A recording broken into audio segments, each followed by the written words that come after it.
মৰমৰ ছাত্ৰ-ছাত্ৰীসকল, আজিৰ এইটো ভিডিঅ'ত মই আলোচনা কৰিম ক্লাছ 7ৰ নতুন গণিতৰ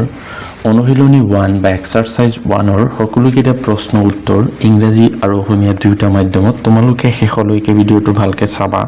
আৰু মোৰ চেনেলটো ছাবস্ক্ৰাইব কৰি থবা এনেকুৱা ভিডিঅ'বিলাক আগলৈ পাই থাকিবলৈ। তো 1 নম্বৰ প্ৰশ্ন, কোনটো সংখ্যা 50 মিলিয়নৰ সমান? তো আমি প্ৰথমতে 50 মিলিয়ন লিখি ল'ম। 50 মিলিয়ন কেনেকৈ লিখে? তো এইটো আসলতে একক, দশক, শতক, হাজাৰ তেনেকৈ গৈ থাকিব যে একক, দশক, শতক, হাজাৰ। তাৰপিছত ইয়াত অযুত নিযুত নাহি ইয়াত আহিব 10,000, 100,000, তাৰপিছত আহে মিলিয়ন। তো আমি এনেকৈ লিখিলে মিলিয়নৰ পিছফালে 6টা শূন্য থাকিব আসলতে, তো লিখিলোঁ। তো ইয়াতে এতিয়া আমি লাখ বা কোটিত হ'লে কিমান হ'ব চোৱা, একক, দশক, শতক, হাজাৰ, অযুত, লাখ, নিযুত, কোটি, 5 কোটি হৈ যাব।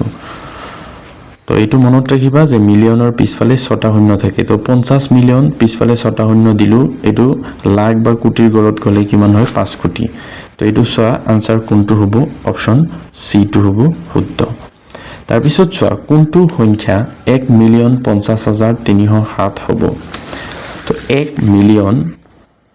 তাৰপিছত 50,307। তো মই কৈছিলোঁ মিলিয়নৰ পিছফালে কেইটা অংক থাকে, 6টা বা 6টা জিৰো থাকে। তো ইয়াত 5টা আছে আৰু এটা জিৰো আমি ইয়াত দিব লাগিব, তেতিয়াহে হ'ব। এতিয়া চোৱা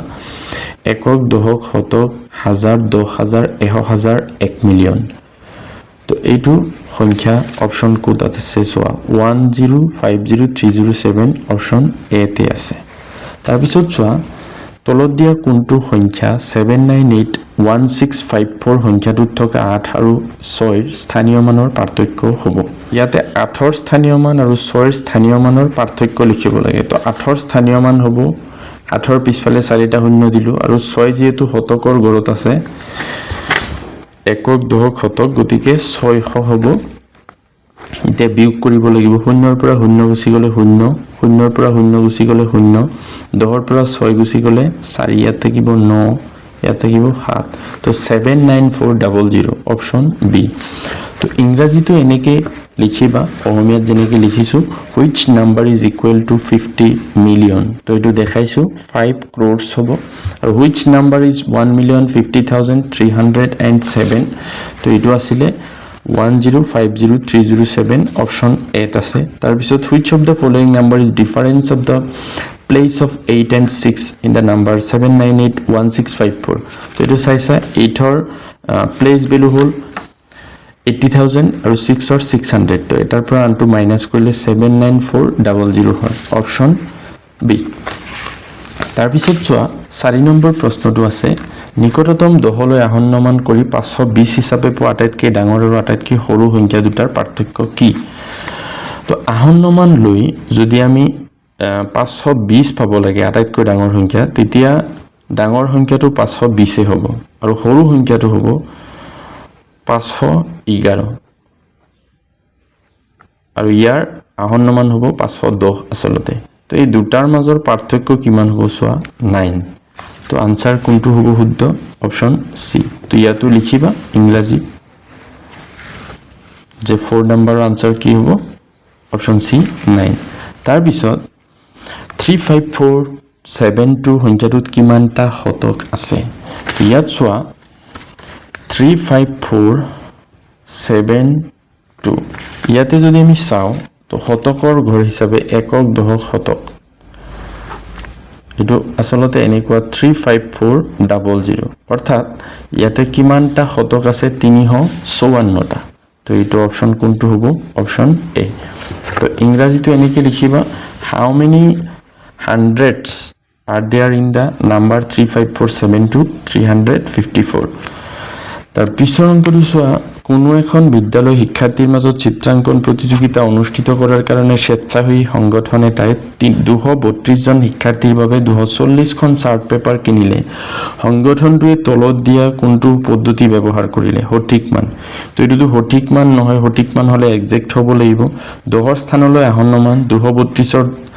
10ৰ স্থানলৈ আহন্ন মান হ'ব 230, এইটোও নহয়। ওপৰৰ নিকটতম আসন্ন মান এইটো হ'ব অৰ্থাৎ 232ৰ ওপৰৰ নিকটতম আসন্ন মান বুলি ক'লে 232ৰ পিছৰ যিটো 10ৰ সংখ্যা হ'ব সেইটো হ'ব অৰ্থাৎ 240 তো ইয়াতো এনেকুৱা হ'ব আপাৰ নিয়াৰেষ্ট এপ্ৰক্সিমেট ভ্যালু তো আনসাৰটো লিখিবা তাৰ পিছৰ প্ৰশ্নটো চোৱা কি আছিল 2004 চনত আইসিসিৰ দ্বাৰা আমেৰিকা যুক্তৰাষ্ট্ৰৰ ৱেষ্ট ইণ্ডিজত অনুষ্ঠিত টি20 বিশ্বকাপত ভাৰতৰ দ্বিতীয়বাৰৰ বাবে জয়ী হয় সেই সময়ত প্ৰতিযোগিতাখনৰ মুঠ পুৰস্কাৰৰ ধনৰাশি ভাৰতীয় মূল্যত প্ৰায় 9374625500 টকা আছিল এই ধনৰাশি ভাৰতীয় স্থানীয় মান পদ্ধতি আৰু আন্তৰ্জাতিক স্থানীয় মান পদ্ধতি অনুসৰি কমা ব্যৱহাৰ কৰি প্ৰকাশ কৰা আৰু আখৰেৰে লিখা এই ধনৰাশি বিস্তৃত ৰূপ লিখা এই ধনৰাশি হাজাৰ লাখ কোটিৰ স্থানলৈ নিকটতম আসন্ন মান নিৰ্ণয় কৰা সো আনসাৰটো কি হ'ব ভাৰতীয় পদ্ধতিত যদি আমি এই সংখ্যাটো লিখো কেনেকৈ লিখিম তো একক দশক শতক প্ৰথমতে 3 গড় ইফালে কমা দিম তাৰ পিছত 2 গড় তাৰ পিছত 2 গড় তো এটো যদি আমি আখৰেৰে লিখো সোয়া একক দশক শতক হাজাৰ অযুত লাখ নিযুত কোটি 93 কোটি 74 লাখ 62,500 তো এটো আমি আখৰেৰে লিখিব লাগিব কি লিখিম 93 কোটি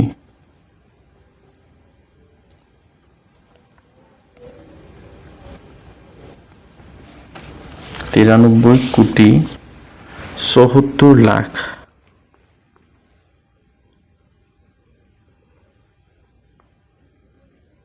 62,000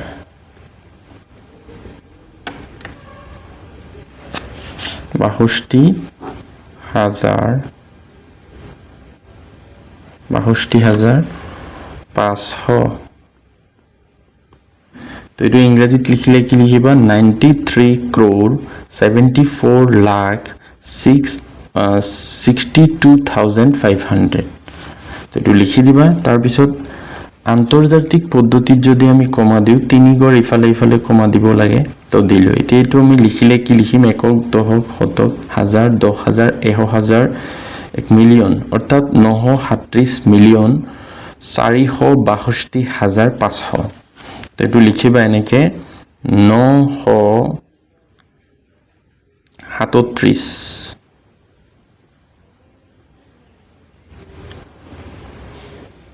মিলিয়ন 462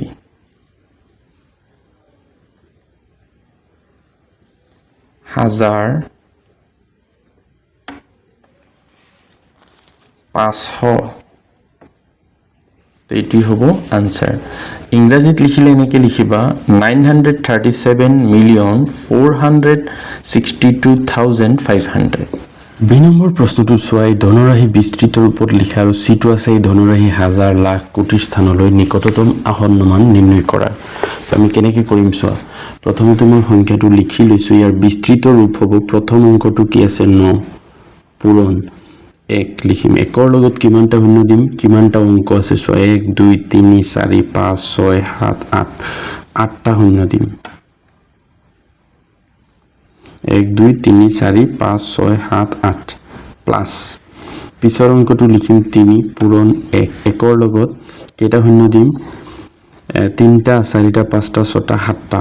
1 2 3 4 5 6 7 যোগ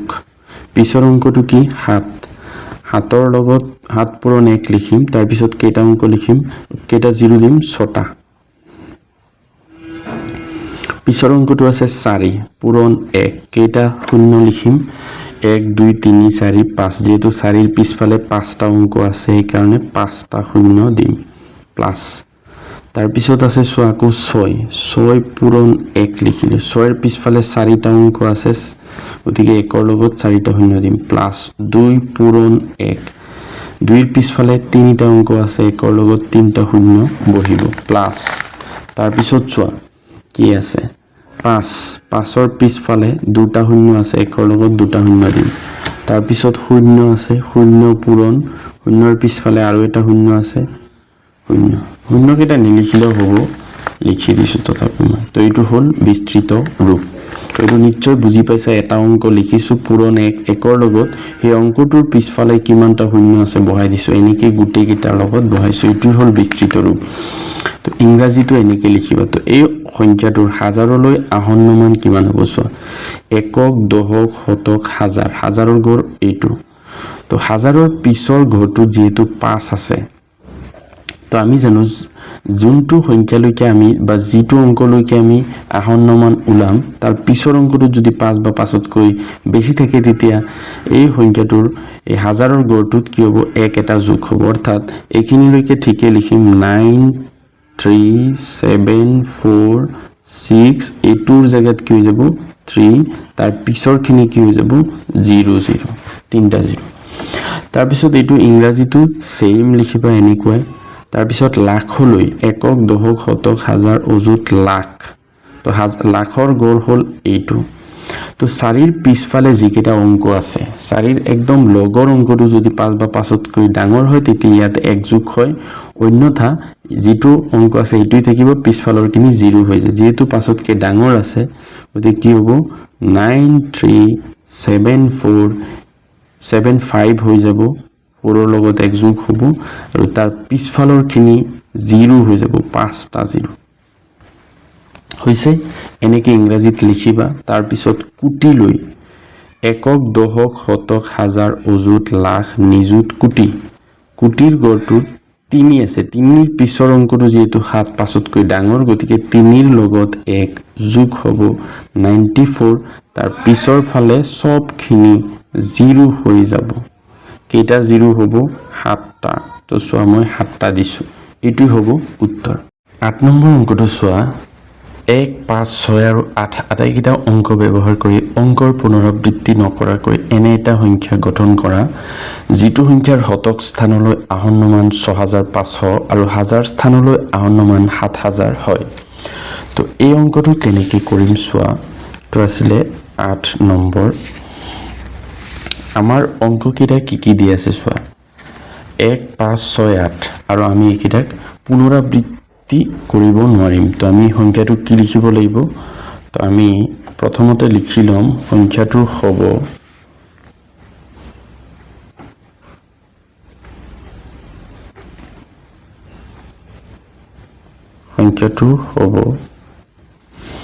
যেহেতু আমাৰ কেনেকুৱা শতক স্থানলৈ আসন্ন মান ওলাব লাগিব 6500 তো আমি প্ৰথমতে 65 লিখি লম 65 তাৰ পিছত 18 লিখিলো এতিয়া চোৱা ইয়াৰ আসন্ন মান কি হ'ব শতকৰ স্থানলৈ একক দশক শতক তো আমি জানো আসন্ন মান উলাওতে শতকৰ স্থানলৈ উলালে তাৰ পিছৰ অংকটো যদি 5 বা 5তকৈ ডাঙৰ হয় তেতিয়া তাৰ আগৰ অংকটোত এক যোগ হয় কিন্তু ইয়াত যেহেতু 5তকৈ সৰু আছে গতিকে এক যোগ নহয় যেটো আছে হেতুই থাকিব আৰু পিছৰ অংককেইটাত 0 0 হ'ব অৰ্থাৎ সংখ্যাটো হ'ব 6518 তো এতিয়া আমাৰ আৰু এটা দিছিল ইয়াত 7000 হাজাৰৰ গড়লৈ যাতে আসন্ন মান 7000 হয় তো ইয়াত এই সংখ্যাটো যে আমি লিখিছো ইয়াৰ হাজাৰৰ গড়লৈ আসন্ন মান 7000 হ'বনে নাই একক দশক শতক হাজাৰ তো হাজাৰৰ গড়ৰ পিছৰ অংকটো যেহেতু 5 আছে আৰু আমি জানো হাজাৰৰ গড়লৈ আসন্ন মান লিখোতে পিছৰ অংকটো যদি 5 বা 5তকৈ ডাঙৰ হয় তেতিয়া আগৰ অংকটোৰ লগত এক যোগ হয় অৰ্থাৎ ইয়াত আসন্ন মান কিমান হৈ যাব 7000 হৈ যাব অৰ্থাৎ সংখ্যাটো কি হ'ব 6518 তাৰ পিছত 9 নম্বৰ অংকটো চোৱা তো ইয়াতো এনেকৈ লিখিবা ইংৰাজীত যে আছে using all digits 1568 without repeating the digits form a number whose approximate value to nearest 100 is 6500 and approximate value to nearest 1000 is 7000 so the number is এনেকৈ লিখিবা 6518 তাৰ পিছত 9 নম্বৰ অংকটো চোৱা 2 3 5 7 8 আৰু 9 আটাইকেইটা অংক ব্যৱহাৰ কৰি অংকৰ পুনৰাবৃত্তি নকৰাকৈ এনে এটা সংখ্যা গঠন কৰা যেটো সংখ্যাৰ হাজাৰলৈ আসন্ন মান 8,95,000 আৰু 10,000লৈ আসন্ন মান 9 লাখ হ'ব তো এতিয়া আমাৰ যেটো 895,000 আছে তো আমি প্ৰথমতে 895 এই তিনটা অংক লিখি লম তাৰ পিছত যেহেতু 8,95,000 হ'ব লাগে 95,000 হ'বলৈ 95ৰ পিছত আমি যদি 5 বা 5তকৈ ডাঙৰ লওঁ তেতিয়া হলে 96,000 হৈ যাব সেইকাৰণে আমি 5 বা 5তকৈ সৰু অংক ল'ম তো ইয়াতে আমি 237 ল'ব পাৰো বা ইয়াতে 3 ল'ব পাৰো 327 বা 372 বা 273 এনেকুৱা ল'ব পাৰো তো ধৰা মই এইটো ললো আমি যে 895,237 তো এইটোৰো আহন্ন মান কি হ'ব যেহেতু 895 এই পিছৰ অংক কেইটা পাছতকৈ সৰু আছে গতিকে এই কেইটাত কি আহিব 0 হ'ব অৰ্থাৎ ইয়াৰ হাজাৰৰ ঘৰলৈ আহন্ন মান হৈ যাব 8,95,000 তো এতিয়া এইটোৰ কৈছে এনেকুৱা হ'ব লাগিব 10,000 লৈ আহন্ন মান 9 লাখ হ'ব লাগিব তো 9 লাখ হ'ব নে নাই চোৱা তো যেহেতু 10,000 লৈ আহন্ন মান একক দশক শতক হাজাৰ 10,000 তো 10,000ৰ ঘৰত যেহেতু কি আছে 9 আছে একক দশক শতক হাজাৰ 10,000 তো 10,000ৰ এই পিছৰ ঘৰটো যে আছে ইয়াত 9 আছে গতিকে আমি জানো ইয়াত যদি 9 থাকে তেতিয়া হলে আগৰ গড়টোত 1 যোগ হয় মানে 5 বা 5তকৈ ডাঙৰ হলে 1 যোগ হয় যেহেতু 9 আছে গতিকে ইয়াত 1 যোগ হ'ব 9 হৈ যাব আৰু পিছৰ খিনিত কি হ'ব 0 হ'ব 5টা শূন্য হ'ব অৰ্থাৎ সংখ্যাটো তেতিয়া হলে কি হ'ব 895,237 বা তুমি এনেকেও লিখিব পাৰা যে 895,327 বা 895,273 যিকোনো এটা লিখিলে হ'ল তো এইটো হ'ব আনসাৰ তো ইংৰাজীটো লিখি লবা যে দা নাম্বাৰ ইজ এটো লিখিবা তাৰপিছত 10 নম্বৰটো চোৱা তলৰ কোন কেইটা উক্তি সত্য বা অসত্য উক্তি দিয়া আছে 230147 ৰ ভাৰতীয় স্থানীয় মান পদ্ধতিত বিস্তাৰিত ৰূপটো হ'ল ইয়াত চোৱা একক দশক শতক হাজাৰ অযুত লাখ লাখৰ ঘৰত 2 আছে তো 2 ৰ পিছফালে এইটো 2 ইনটু এইটো চোৱা একক দশক শতক হাজাৰ অযুত লাখ বা একৰ লগত কেইটা শূন্য আছে 5টা শূন্য আছে 2 ৰ পিছফালেও 5টা অংক আছিল তো ঠিকে আছে তাৰ পিছত 3 পূৰণ একৰ লগত কেইটা শূন্য থাকিব 1 2 3 4 4টা শূন্য আছে শূন্য শূন্যৰ পিছফালে 3টা অংক থাকিব দিয়া আছে আৰু 1 পূৰণ যেহেতু একৰ পিছফালে 2টা অংক আছে একৰ লগত 2টা শূন্য বহিব 4 লিখিলা পূৰণ একৰ লগত কেইটা শূন্য বহিব এটা অংক আছে এটা শূন্য 7 এককৰ স্থানত আছে 7 পূৰণ 1 গতিকে এটো শুদ্ধ ভাৰতীয় স্থানীয় মান পদ্ধতিত কোনো এটা সংখ্যা বিস্তাৰিত ৰূপত লিখিবলৈ 1 10 100 1000 ইত্যাদিৰ লগত পূৰণ কৰিবলগীয়া অংকবোৰ 0 ৰ পৰা 9 লৈকে হ'ব লাগিব তো আমি ইয়াত পাইছোৱে যে ভাৰতীয় স্থানীয় মান পদ্ধতিত যেতিয়া লিখিছো তেতিয়া সংখ্যাবিলাক 1 10 100 1000 এনেকে পূৰণ হৈ থাকে আৰু তাৰ লগত 0 ৰ পৰা 9 লৈকে অংকবিলাক এনেকে যেনেকি ইয়াত আছে 7 4 1 0 3 2 এনেকে পূৰণ হৈ থাকে গতিকে এটো কি শুদ্ধ গতিকে উক্তি আৰু যুক্তি দুইটাই শুদ্ধ যুক্তি উক্তিৰ প্ৰকৃত ব্যাখ্যা এটো এটা শুদ্ধ উত্তৰ আৰু এনেকুৱা প্ৰশ্নবিলাক বহুত দৰকাৰী আগলৈ তোমালোকে ক্লাস 9 10 তো পাবা পিৰ পৰা এছলৈ উক্তিত থকা সংখ্যাবিলাকৰ চানিকিসমূহ মন কৰা ইয়াত চোৱা সংখ্যাবিলাক যে আছে এটো চাবলৈ কৈছে শুদ্ধ বিকল্পটো বিচাৰি উলিওৱা যত প্ৰতিটো উক্তিৰ চানিকিসমূহত থকা সংখ্যাবিলাকৰ বৰ্ধিত ক্ৰম ঊৰ্ধ্বক্ৰমত আছে তো আমি ইয়াতে সংখ্যাবিলাক কিমান ডাঙৰ হৰু হেতু চাব নালাগে যে কোন বিলাকত মানে বেছিকে বৃদ্ধি পাইছে কোন কেইটাত কমকে বৃদ্ধি পাইছে হেতু আমি বিচাৰি উলাম তো প্ৰথম যদি সোৱা 236 তো 232323 গুটি কেইটাত আছে পিছৰ গড়টো সোৱা 6 7 8 তাৰ পিছত আছে 9 অৰ্থাৎ এই 4 নম্বৰ গড়টোত বৃদ্ধি পাইছে ইয়াতে একক দশক শতক হাজাৰ হাজাৰৰ গড়ত বৃদ্ধি পাইছে পিছৰটোত সোৱা 143 143 143 143 আছে পিছত আছে 6 7 8 9 অৰ্থাৎ একক দশক শতক শতকৰ গড়ত 3 নম্বৰ গড়ত বৃদ্ধি পাইছে ইয়াত সোৱা 736541 অৰ্থাৎ 736541 ইয়াতে সোৱা পিছৰ গড়টোতে বৃদ্ধি পাইছে ইয়াত 7 তাৰ পিছত 3 7 4 7 5 7 6 অৰ্থাৎ একক দশক শতক হাজাৰ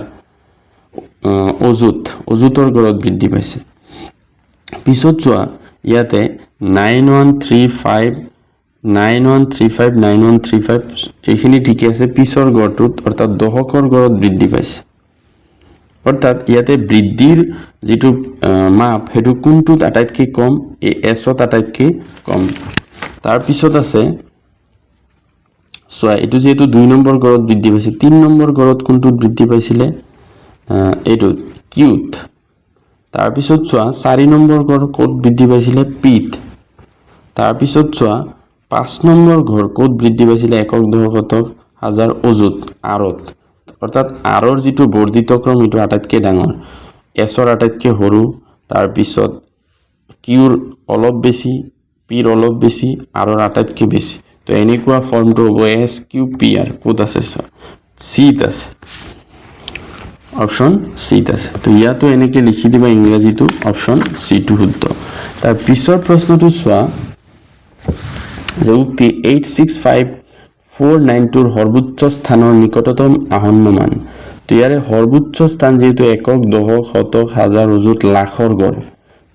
তো ইয়াৰ সৰ্বোচ্চ স্থানৰ নিকটতম আহন্নমান যেহেতু 8ৰ পিছফালে 6 আছে তো আমি জানো যাৰ আহন্নমান ওলাম তাৰ পিছৰ অংকটোত 5 বা 5তকৈ ডাঙৰ হলে তাৰ আগৰ অংকটোত 1 যোগ হয় তো 6ৰ পিছফালৰ এখিনি বাদ দিলে 8ৰ লগত 1 যোগ হ'ব